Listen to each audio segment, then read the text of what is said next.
Something I really took away from just the conversation thus far, Tanya, is you mentioned that that was kind of a red flag question for you, like what are your fees? Um, I kind of get the idea that is because that means like they're shopping around. Do you have any like other clear red flags to where, hey, this person probably isn't the right fit for what I'm doing? Mm. Um, yeah, I mean, there are certain things like if a business owner is unwilling to schedule an appointment with me Mm.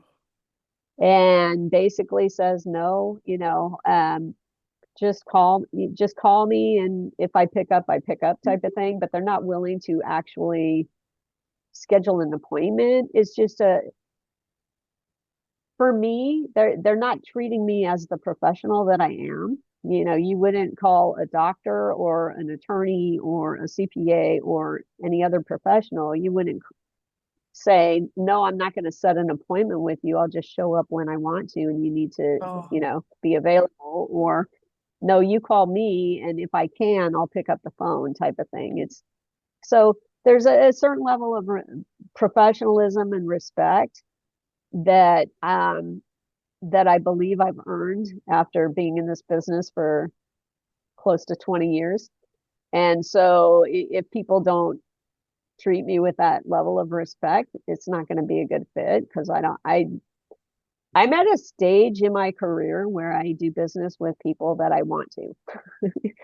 I if I don't like the person for whatever reason, or I don't feel like they're being respectful or whatever, I would just as soon not work with them. I'd rather move on because your time, it's not only the amount of time you're spending on something, but it's a lost opportunity as well. Because Hmm. that time, if you're saying yes to something, you're saying no to something else.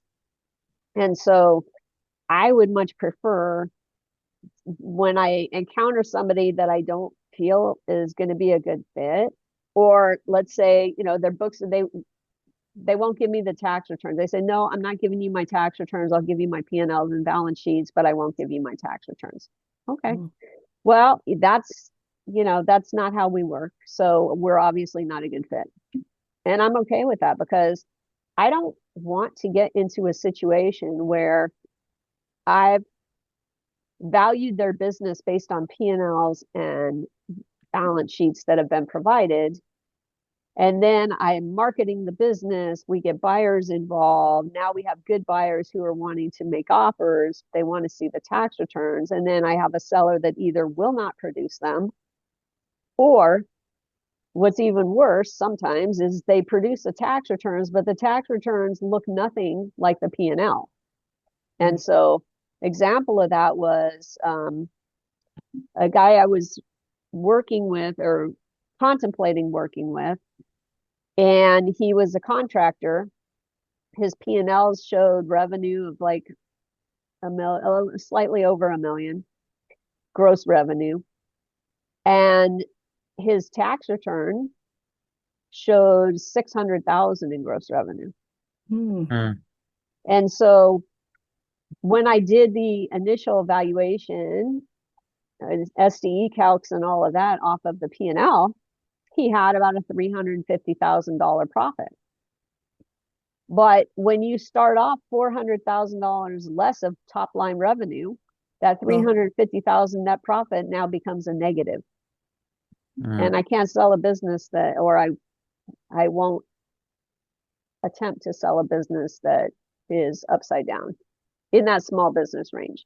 There Do are you mind? buyers for businesses that are doing 10 million and up in revenue, even if their cash flow is negative. But if you're only doing a million in revenue or 600,000, the case may be, and showing negative cash flow, it's just too hard to sell. It's not worth the time and energy and effort. You mind me asking another question, kind of follow up to what you said? You mentioned right now you're not at a place in your career where you kind of want to waste time on people you don't see as being a good fit.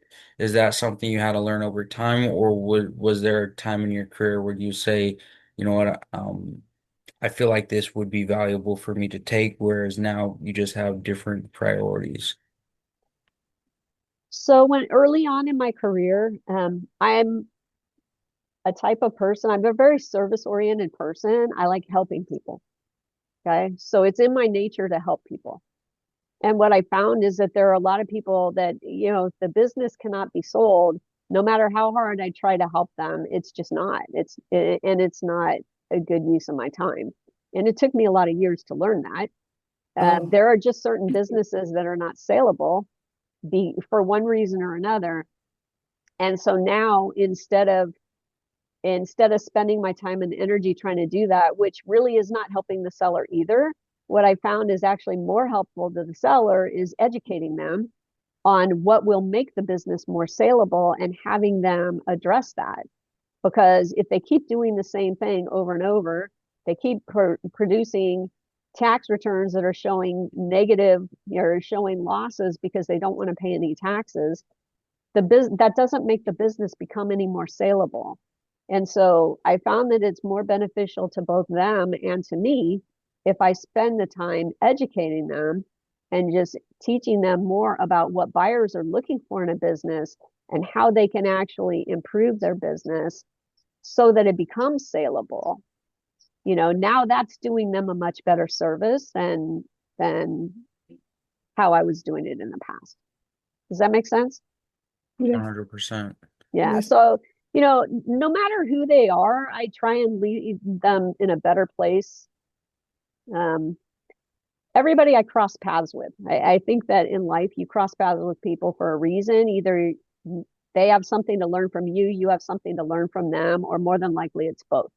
And I think most of the time it's both. And so, I always try, no matter how brief an encounter is, I always want to leave somebody in a better place than when our paths crossed initially. And sometimes that's referring them, like Brian was able to refer Karen to this other IP attorney. And so that put Karen in a better place than she was before. And it allowed Karen to put her client in a better place than he was in before. And so when you just look at things from that way, these little incremental improvements, how can you improve whatever situation it is? You're not necessarily solving the problem, but you're directing it elsewhere to somebody who can maybe help the situation along the way and keep things moving forward. So does that kind of make sense? Yeah. Yeah, 100%. Definitely. Even the people on the phone that call, and say, okay, well, how much is your fee? Is like, well, tell me a little bit about your business. Oh, okay. Because, I don't just shut them down. It's like, well, it's going to depend a little bit, because we don't have the same fee for everything. So tell me a little bit about your business. And based on what they say, I can give them some guidance and maybe help them to, if I'm, maybe I'm the right fit, maybe I'm not. Um, if I'm not, maybe I can refer them to somebody else that I think would be a better fit. You know, there's an accountant, a CPA that called me earlier this week, and he gave me a referral to a plumbing company that the owners are wanting to sell. It's they have one employee. They were going to just shut down the business, and so it's not a good fit for me, but I do have somebody else in that area who wants to work with smaller Main Street businesses. So I'm still going to call them, have a conversation with them, find out how motivated they are to sell, and then make an introduction to her and see if she can help them. Because it's not a good fit for me.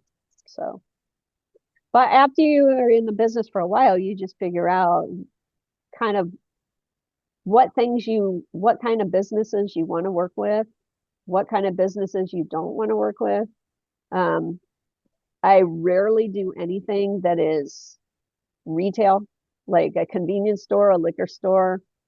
I generally won't touch those anymore because there's a lot of cash that doesn't get declared. And I just don't want to have those conversations and those arguments with the seller about why he wants so much more for the business than what the documentation can substantiate. And I just don't have the interest in fighting that battle. And then and the other thing too is, a lot of it also will depend on the seller and that level of respect. So a lot of the liquor stores and convenience stores and all of that are owned by men who don't necessarily respect women. Mm. From a cultural standpoint, and women are second class citizens. And so that's just not a good fit for me because I don't consider myself to be a second class citizen to any man. It's just so I just don't, and I know that. And so now some people have gotten past that. They've been in America, they've been here in the US long enough and all of that, where even though there's that cultural thing, I mean, they can put that aside. But some haven't. And I can tell just by the conversation, you know. Mm. So it's, yeah. I have a quick Yeah, question for you. interesting. Going back to the, oh, sorry, go ahead. No, that's okay. I said what you just told us very interesting, very, very interesting about the man. Yeah, because I'm thinking when I saw the liquor store and I remember you said yes, you are totally correct. Yeah, very interesting. Not all, not all. But it's just one of those things where if you sense that that's going to be a problem, then, and what I've done with larger companies is, if I sense that it's going to be a problem, that there's that thing, oh, you're a girl, so you don't know anything. Then if I still want to sell that business for some reason, I'll just partner with a man. I'll partner with a guy. Oh, And that kind of fixes things. So, but you just have to be, you got to be conscious, and you just have to be aware that people are different and people have their own biases and people have their own cultural things that are going on. And some of it, even though, to me, it might seem disrespectful, it's sometimes not intended that way on their side. And it's just a cultural thing. And so you have to become aware of some of these things, and then you figure out, okay, for me, how do I work around this? How do I maneuver around this? Or do I choose to, you know? Or maybe I just say, hey, this is just not a good fit and I'm done with it. And so on a smaller business, I probably would. On, if the business is 200, 300,000 and I'm having that type of an issue with a seller, a male seller, then I'm going to walk away. It's just not a good fit for me. But if it's a $3 million deal, I might hang in and just partner with a guy. So you get business decisions, right? We're all in yes, business too. I mean, they're making business decisions. We're making business decisions. So we have to be yes, smart about what we're doing and what we're taking on. Because like I said, every time you say yes to something, you're saying no to something else. So what are you saying? It's potentially lost opportunities because you're taking on something. If it's not going to be sellable, or you're going to have a seller who's headbutting you all the time and resisting everything you're trying to say, or questioning everything that you're doing, sometimes it's just like, wait a second, is this really what I want? Or would I prefer to be working with somebody who respects the fact that I'm a professional, respects the fact that they don't sell businesses every day, I do, and is willing to take some advice and make some changes in the business, or at least, do some things that make the business more saleable, or whatever, the situation might be. So selling a business it's a partnership between the broker and the seller. I mean, sellers can sell their business themselves. You see that done from time to time. They don't always get the best deals. They think they're getting a better deal because they're not having to pay a broker.